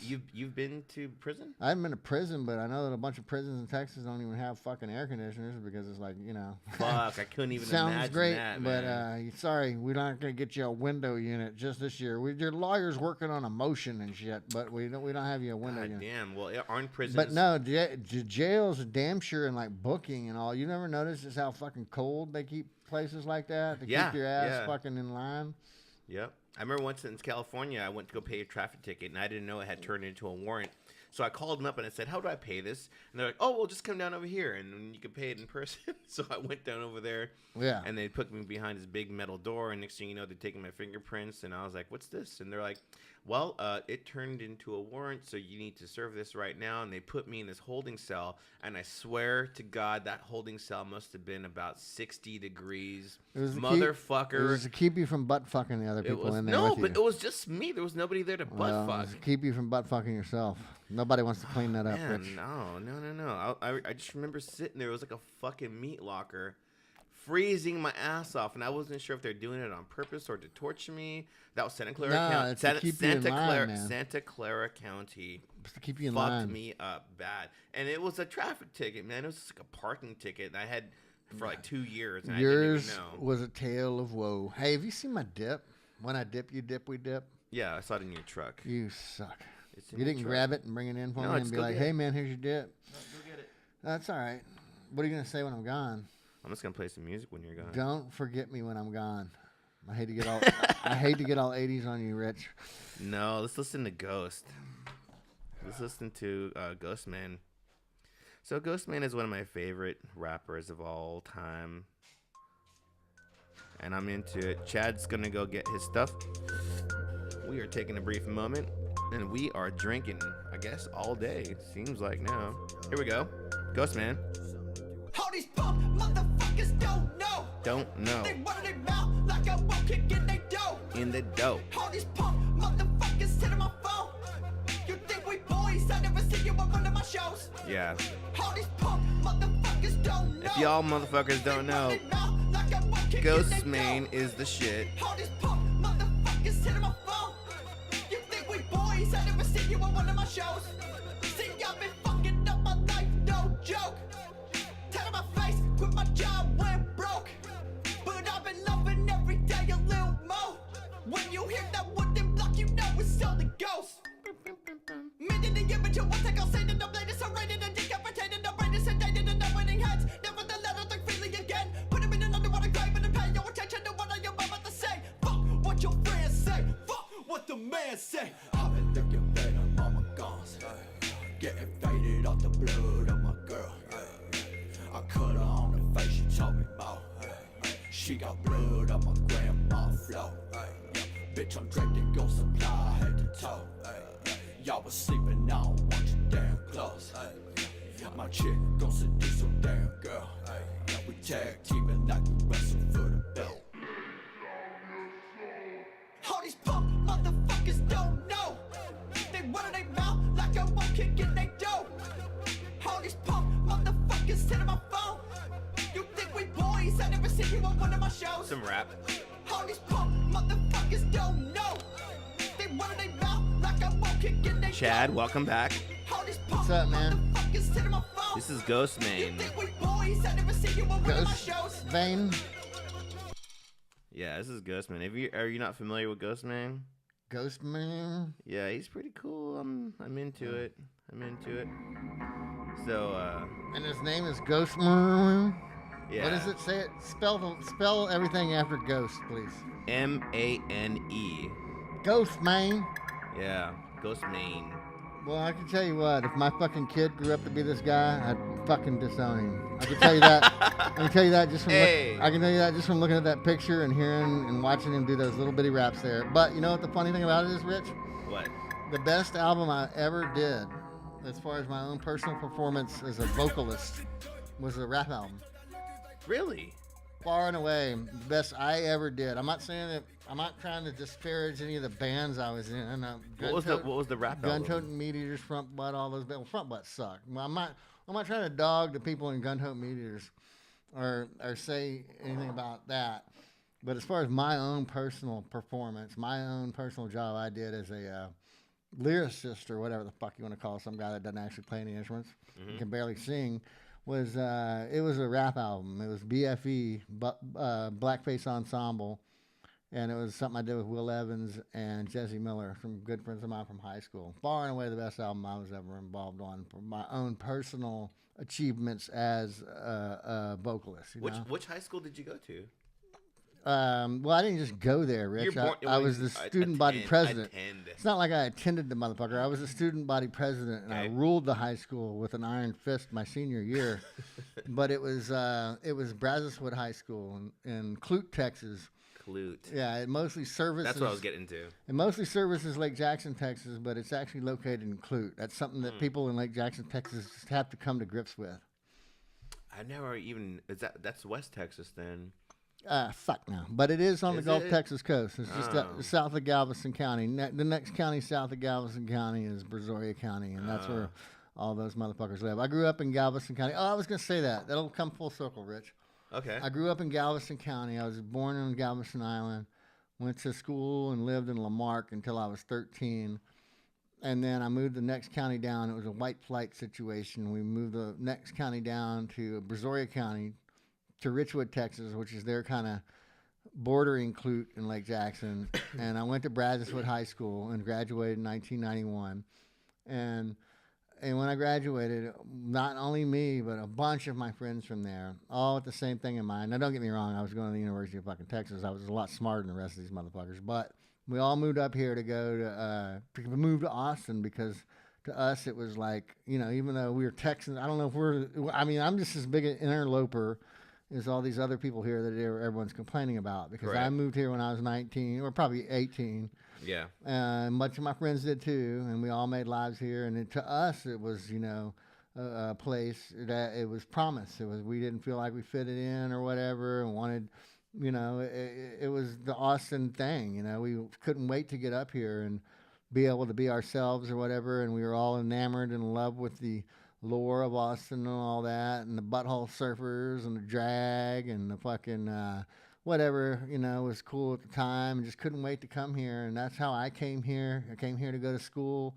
Took me 9 years to get a fucking bachelor's degree in sociology. UT, right? Yeah, 9 years, bachelor's degree. You cannot be a Sociology. dummy. If you're going to UT, you can't be a dummy. Yeah, you'd be surprised. You got to be smart as fuck. You do. You have to be smart. Really smart to get in that school. Had a family, all that, and so I've lived here ever since. I am also a immigrant here in Austin. And But so, you're from Texas, though. That means a lot. Well, Texas is fucking big. So that means a lot. Let me ask you this: what if someone moved here from Bastrop? If someone moved here from Bastrop, they probably have more legitimacy than me, because I moved here from all the way down the coast. I don't know if you want to It's just stupid, it's stupid shit. Depending, okay, well, first of all, it takes a lot to move, to uproot yourself from wherever you grew up at, and replant yourself to someplace that you're not really super familiar with, and you have to restart everything.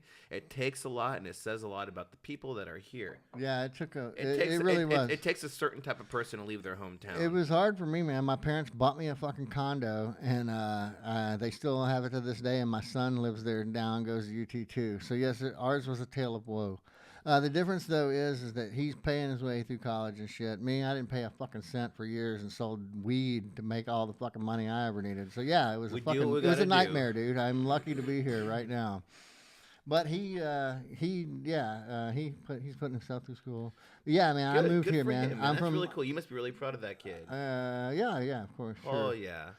Well, he didn't really have a choice, Rich. It wasn't like that was my whole style of parenting. Is I made it very clear to both of them that they weren't going to be able to rely on me for a goddamn thing, and they're extremely independent 20 and 23-year-olds now, respectively. I got a son who's in college going to UT at 20, and I got a daughter who owns a nursery out in Spicewood with her mom. And I'm a grandpa. I got a 1-year-old granddaughter. Oh, shit. Congratulations. Yeah, sure. Dude, I got kind of like misty-eyed last night. I was imagining my son having children. And I was too, oddly enough. I was like, my son? Because you think about Desi I was like, I'll man. tell you, Desi's got a girlfriend at school. This girl named, what's her name? Chloe? Or her name is Zoe. Her name is Zoe. And then at the sitter, he's got another girlfriend named Marcia. So he's got like 2 girlfriends, and it's really interesting because my son, Desi comes up to me and he's just like, "Daddy, you're a man." And I was like, "Yep, I'm a man." And he goes, "I'm a big boy." I'm like, "Yes, you're a big boy." And he goes, "Zoe's a girl." And I was like, "Yep, Zoe's a girl." And he goes, "Zoe's cute." And I was like, "That's what? Cool." And then I went and I talked to his teachers and I talked to the staff. And I'm like, "Is anybody like steering this kid this way, or is it just all on his own?" And it's all on his own. Have you talked to him about condoms? How old is he?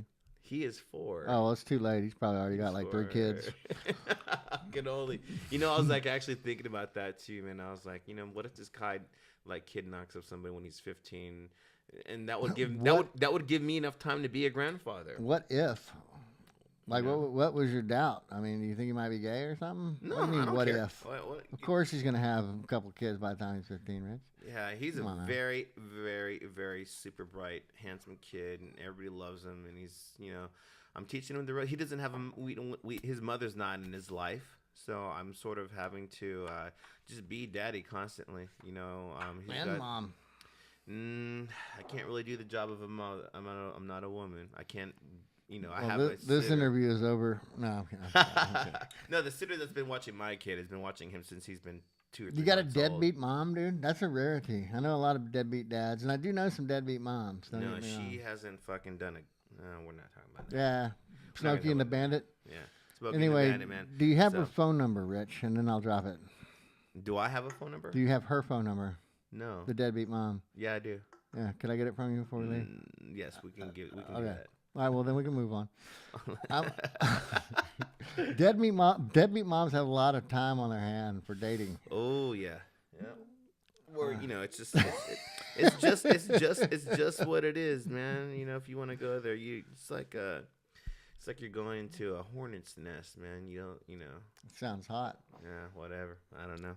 I always, how there's like girls, like you got the. You're fucked up, dude. You got the like girls they've all the extremities, like the face tattoos and the loop rings in the ear. She's not even that cool. No, I know. I'm not talking about Desi's mom, even though we can later. I'd love to, but I'm talking about extreme punkism in women. And, like, there is no frontier. There's very few frontiers left, Like, what are you going to get, a fucking lip plate or some fucking, what can you do at this point? I'm thinking bee-beards on the pussy. That is what I'm waiting for. I'm waiting for girls to start having, instead of having regular pussy hair, right. They have a bee-beard. Bee-beard? Like a handlebar mustache? No, bee-beard. Like, how people get a beard of bees? Like, it's literally live bees. Oh, shit. Dude, those dudes. No, I'm talking man. about a girl that's so hardcore that her pussy is like a bee beard. That's pretty hardcore. Yeah, that would be awesome. Well, that's what I'm looking for.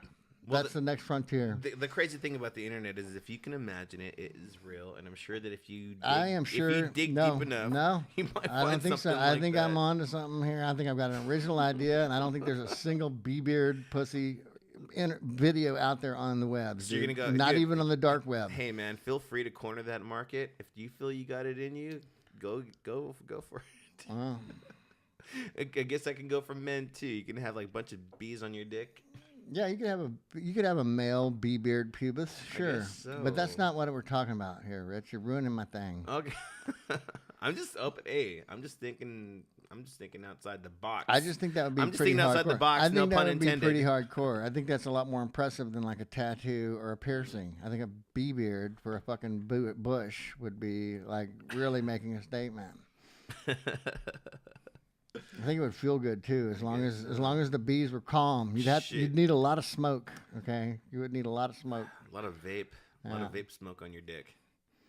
I don't know if I'd be down for that, man. I haven't. You can't imagine like a bald girl. Like I always think of her being bald. Isn't that weird? Like bald on her head. A bald woman. Bald on her head, but a bee beard on her pussy. That's how I see her in my mind. I don't know what it is. I can't get it out of my head. It's been like 17 years. That's a very interesting idea to have. I couldn't imagine what that is, but I have seen bald women, and I've seen some attractive bald women. But it's never occurred to me to have bees on her genitalia. But you know who the first fine bald woman was? It was in the first Star Trek movie. As far as I'm concerned. No, wait. Okay, hold on. Let's think about this. Back up. Sigourney Weaver. She was hot when she was bald in Alien 3. She was pretty hot. I still think she's hot, man. She's a beautiful woman, amazing actress. But you can see her at Comic-Con and stuff. The Year of Living Dangerously. She didn't have shit on Linda Hunt, but still, pretty good actress. You're right. Yeah. Did you ever see The Year of Living Dangerously there? No. Rich? Mel Gibson, Sigourney Weaver. I believe they were in Indonesia. Indulge me. Well, Sigourney Weaver and Mel Gibson were in Indonesia, and Linda Hunt was playing a man. And I believe she won an Oscar for the Best Supporting Actress. Linda Hunt. Let's take a look Linda at that. Hunt is the shout-out Mapes from fucking Dune. She is also Oxheart's mom from Popeye, and she played a man named Billy in fucking Year of Living Dangerously and won an Oscar for it, and now she is on some like CSI and or investigative television show, but that's really kind of beneath her because she's a thespian in the truest sense of the word. Linda Hunt, attractive woman. Yeah, man. Yeah, dude. Yes. She played a dude in a movie and won an Oscar for it. I'm just saying. It wasn't even it was an Indonesian guy. She played a fucking Indonesian dude in a movie. Like Google Year of Living Dangerously. Yeah. All right, right here. Here, Linda Hunt. Just put year of... just year. I wish I could come up with more than Shout Out Mapes and Oxblood Wow. Mom. Hey, man, that is pretty... Isn't that crazy? That's astounding. Yeah, she looks like the guy that fucking sold us this beer, and it's a woman. It's fucking Linda Hunt. Wow. Dude, she's doing a great job looking. So I guess she was angry. Was she supposed to be Asian in this movie? Indonesian, I do believe. It was back during the fucking, well, I don't know. And then here's her just I'm like really regular. not sure what went down she's in beautiful. Indonesia, but from watching the movie, it was pretty bad. I gotta watch that movie, man. No, that's a good flick. Also, I gotta watch I gotta watch your movie. You had to really you had to have an open mind watching the movie. You had to believe Linda Hunt was a woman. Mm-hmm. You had to believe Sigourney Weaver actually fucked dudes, even Mel Gibson. You had to believe a lot of shit to watch that movie. What do you mean Sigourney Weaver fucked dude? You have to imagine that. I thought she was married or something. Isn't she married? I don't know. I just thought she was gay. Just imagine it. Okay. Yeah. Well, this woman obviously, I gotta see this movie now. Look at her. Yeah. Jeez, that's her? That's Linda Hunt. But except she's playing an Indonesian man named Billy. How much fucking more clear? I need to make it All right, goddamn. I'm just fucking screaming. I believe his name is Billy. There's her getting her award. Yeah, she got a fucking Oscar. She got an Oscar for that shit. That is awesome. Cool, man. I gotta watch your movie, by the way. Why were we talking about Linda Hunt? Oh, we were talking about Sigourney Weaver. Yeah, and hot bald chicks. Yeah, bald chicks. With bees on their and genitalia. Or chicks. Okay, yeah. Girls with bee beards for pussies. Hey, man, that's... Bald women and women who dress up like Indonesian men named Billy. Those are the 3 topics of the day, folks. Oh, Lord. I got a lot of work to do. Yeah, a bunch of editing. You do some editing? A lot of work. I don't know. I mean, it's, there's some little things here and there. But let's talk about your movie, though, man. Honestly, I haven't seen your movie. Once every 10 years, if the next Bob Ray movie, which is called I'm with Liberty, and it's what do they call them? Documentary about Adam Raposa. If that comes out on schedule, which should be about sometime in 2020, then I can officially say that I'm in a Bob Ray movie once every 10 years. I was in Rock Opera back around 2000. He did a documentary about me called Total Badass in about 2010, and there'll be another one probably coming out in the next 2 years or so if he's fucking lucky. And so, yeah, you could have had Bob Ray. I could have got him to come here, but instead you got a guy that's in one of his movies every 10 years. Well, we can get Bob Ray coming here next time. Well, yeah. I know Bob. Well, it's not going to be near as good of a fucking broadcast, but I can set it up if you want. We can totally do it. We have an extra mic right here. We got extra headphones. I got 4 mics. He did a documentary about, I was in a movie of his called Rock Opera, and it was, I did well in it. I'm not going to fucking brag or whatever. If it was me and him and all our buddies, I'd be sure and remind them how I fucking wiped the floor with all their asses in it. But I'm not going to sit here and brag to the public. So what did... about how well I did. I was in that. Can you kind of elaborate on Rock Opera? What is Rock Opera was the movie he did. It was that would be even it was a period piece about early 1990s Austin, basically at the end of the day, and there was a lot of people from that era in it. I was a fucking small player in it, but we had like the Russell Porters and the Jeff Pinkases of the world had roles in it. The Leslies of the world. Even small. There was no Leslie. There was no Leslie. I'm sorry. Okay. Sorry to announce there wasn't. This was probably pre-Leslie. Dude, the Rock Opera's so old. Leslie. R.I.P. Leslie. Leslie was out standing in front of fucking Albertsons just bitching because they threw him out one time. That's how long ago this shit was. Leslie hadn't risen to prominence yet as a fucking darling of the Austin scene. He was a crazy fuck with a big cart full of signs out protesting Albertsons because they would when they come in there stinking up the joint.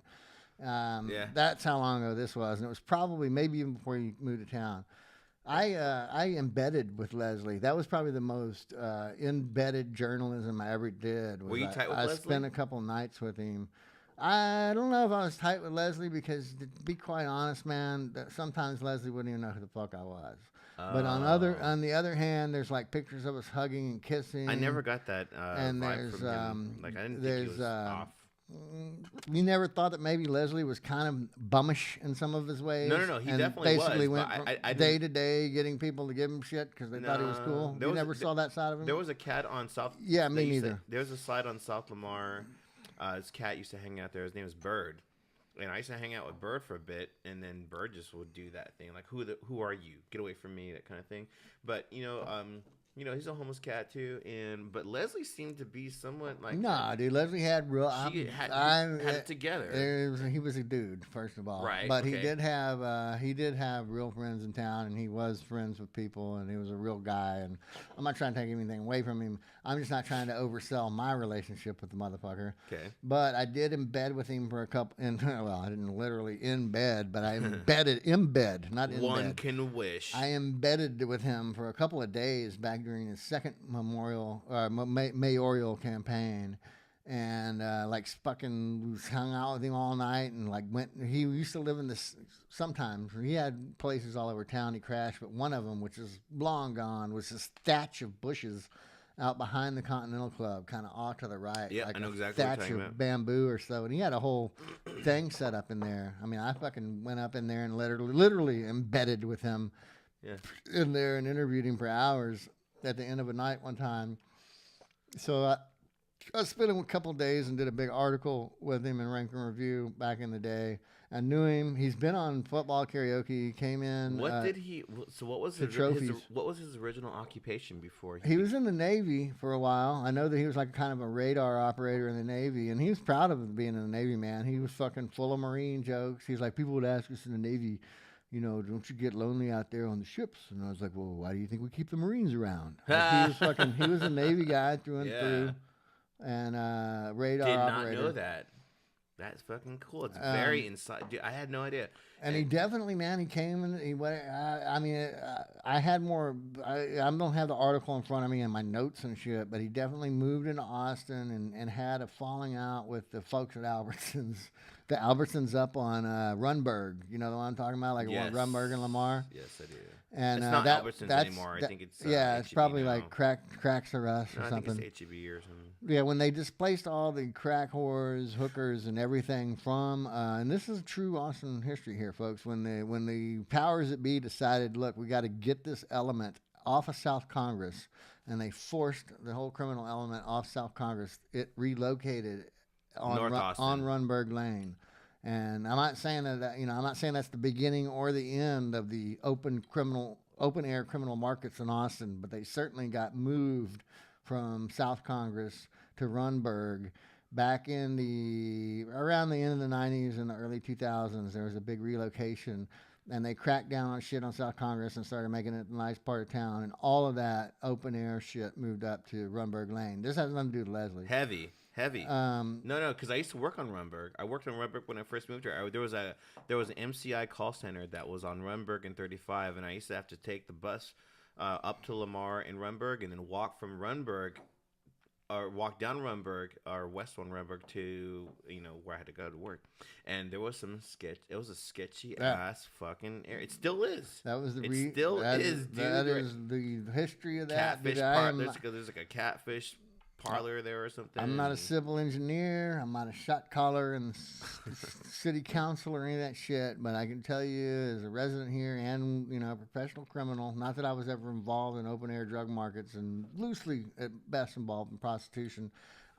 They definitely cracked down the shit on Congress, got rid of it, and that whole scene. It was a scene. It was no different, no less important than the Red River scene, Rich. But that whole scene moved up to Runberg Lane when enforcement on Congress made it no longer possible to exist down on South Congress. So what are your feelings on the Arc then downtown on 7? Well, it's low as far as for the businesses down there. It's located in a bad location. It used to be the same. I could have used some better words there, but it's been put in a bad location. I was walking down. I always park there because there's great parking there, and those people generally don't fuck with your. They don't fuck with your shit. Well, Plus, they fuck with your drive. truck. I drive a junker. But I always park there, and I was the other day walking up 7th, and there's just trash everywhere, of course. And it was just, I remember just being like, and I might, look, it's just like, look, man, y'all could clean this shit up. Like, you should have to clean this shit up to stay at the Arc. Like, it should be real simple. Like, look, y'all obviously have some time on your hands. There's 400 of you sitting around out there throwing trash on the fucking ground and shit. We're not saying quit selling crack. We're not saying quit panhandling. We're not saying anything other than, hey, man, why don't you clean this fucking trash up just as like rent or like won't that be a little chore? Like just have a little chore list for the people that are in the ark, sleeping in the ark, and be like, hey man, go clean all that fucking trash you threw out on the fucking street at the very least. Right. Those are my thoughts on the ark. You know, my thoughts on the ark are, I feel that there are people there that might have some mental issues, they might have some drug issues, and those people need help. And if there's nobody there to help them, then there's going to be trash there. And if there's going to be trash there, then there's going to be crime there. So No. First of all, what do you mean? They're not going to be there if there's not an ark there. The reason that there's trash there is because they're there and they're throwing trash all over the fucking place. It doesn't matter if they're on drugs or if they're crazy or if they're just fucking lazy or what their fucking problem is. You know, they are there throwing trash all over the fucking place. It's a pretty tough area, man. I got a knife pulled on me one time. I got squared off with a couple dudes. You know, the last thing you want to do is square off with one of those guys. They're all sick. Dave. If Dave Spowers taught us nothing, is not to fight a homeless person. Not to fight a homeless person. They got nothing to lose. They got nothing to lose. Exactly. You know, pick and choose the battles, or whatever. What do you think, Rich? I think we're sort of reaching the end of the I'm almost road. certain that I should be back at work any minute. Yeah, let's go ahead and let's go ahead and find some good outro music. Alrighty then. And yeah, so anyway, my name's Chad Holt. I hadn't done a fucking thing worth of shit in at least a decade, but I did used to be in some Bob Ray movies. I did used to be in some bands. I did used to publish a magazine and still do once a year. I did get cancer and they cut out my butthole and I got a colostomy bag now. And I got a grandkid, and that's pretty much my story. And there's your podcast. So, in closing, girl, you know we belong together. I would just want to say to you, Chad Holt, thank you for coming down here, drinking beer and whiskey with me, like way before 3 p.m. Yeah. On my lunch break. On your lunch break that obviously went a little too long. All right, man. Thanks for having me, Rich. Yeah, of course. I was very flattered. I appreciate it. Yeah, of course. Obviously, you know. All right, man. Seacrest out. Goodbye. Said we'd be forever, sitting there the time. How could you love me and leave me and never say goodbye? When I can't sleep at night without holding you tight, girl, each time I try, I just break down and die. Pain in my head, oh, I'd rather be dead, spinning around in the round. Although we love to the end of the road, still I can't let go. It's unnatural. You belong to me, I belong to you. Thanks for listening. Trip Crystals Media. Stay tuned. I love you.